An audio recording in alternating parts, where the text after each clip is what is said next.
रूस के हमलावर तेवर से यूरोप की दहशत बढ़ती जा रही है और यूरोप ने नाटो से हाइपरसोनिक हथियारों की मांग की है। इसका मकसद है रूस के हमलों से बचने की तैयारी करना और ज़रूरत पड़ने पर हमला भी करना।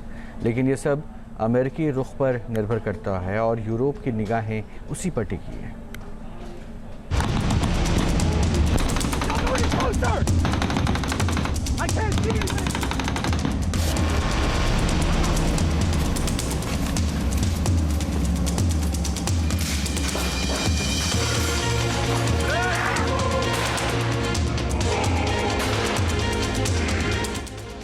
हमले की जद में यूरोप, बढ़ता जा रहा खौफ।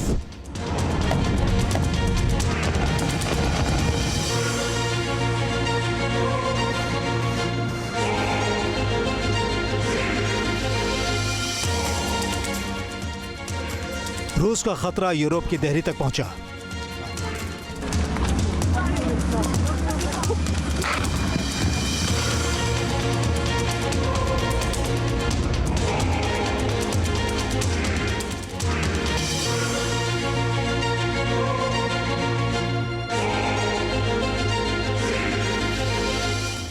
नाटो की चुनौती दोहरी हो गई है। यूक्रेन के साथ ही यूरोप को भी रूस के ताप से बचाना।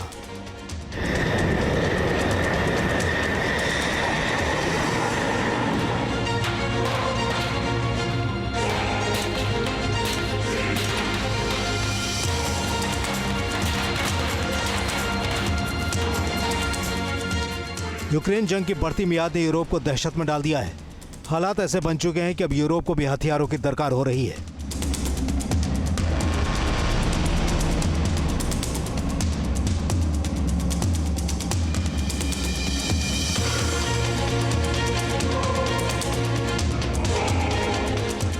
नाटो से हथियारों की यूरोप की मांग ने अमेरिका और रूस को एक बार फिर इस जंग में आमने सामने खड़ा कर दिया है।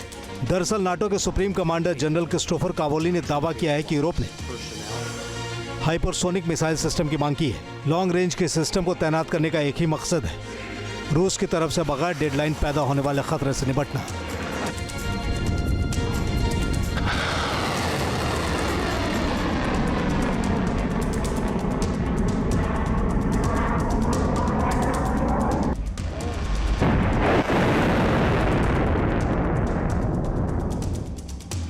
यूरोप को लंबी दूरी के हाइपरसोनिक हथियार चाहिए ताकि रूस से अपनी हिफाजत करते हुए जरूरत पड़ने पर हमले को भी अंजाम तक पहुंचा सके।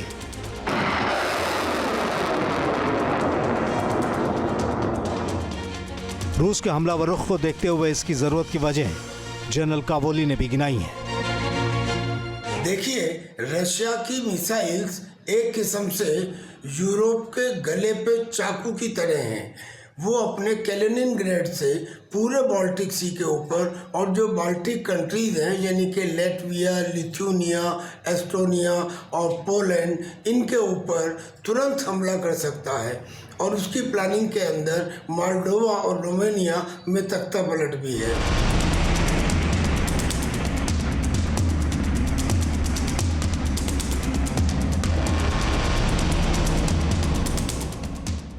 जाहिर है रूस यूरोप को उसकी हद में रखना चाहता है।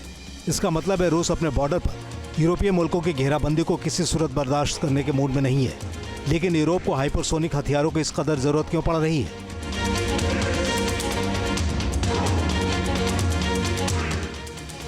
रूस के पास ऑर्शनिक बैलिस्टिक मिसाइल है जिसकी रेंज 5000 किलोमीटर तक है।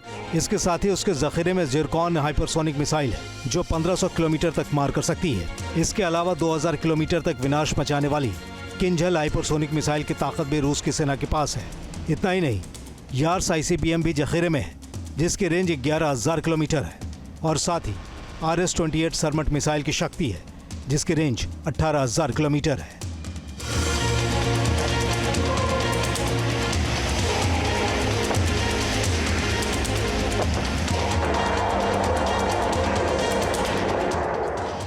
नाटो को खबर है कि रूस बिजली की रफ्तार से यूरोप पर मिसाइल अटैक कर सकता है और उतनी ही फुर्ती से मिसाइलों का नया सिस्टम भी तैयार कर सकता है।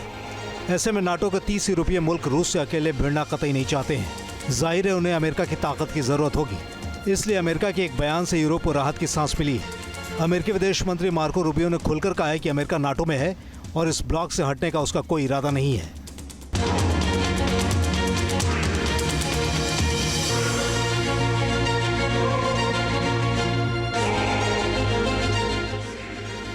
अमेरिकी राष्ट्रपति डोनाल्ड ट्रंप ने नाटो देशों को कहा था कि सैन्य हथियारों पर जीडीपी का 5% खर्च करें।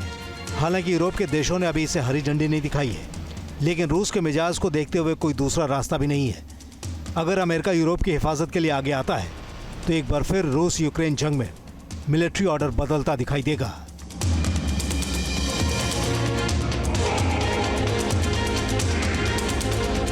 वैसे अमेरिकी मूड का पता लगाना बेहद मुश्किल है, क्योंकि अमेरिका के रक्षा मंत्री पीट हेगसेथ ने 11 अप्रैल को होने वाली यूक्रेन डिफेंस कॉन्टैक्ट ग्रुप की मीटिंग में हिस्सा लेने से इनकार कर दिया है। इसका मतलब है कि यूरोप के ऊपर रूस की तलवार लटकती ही रहेगी। Team news nation.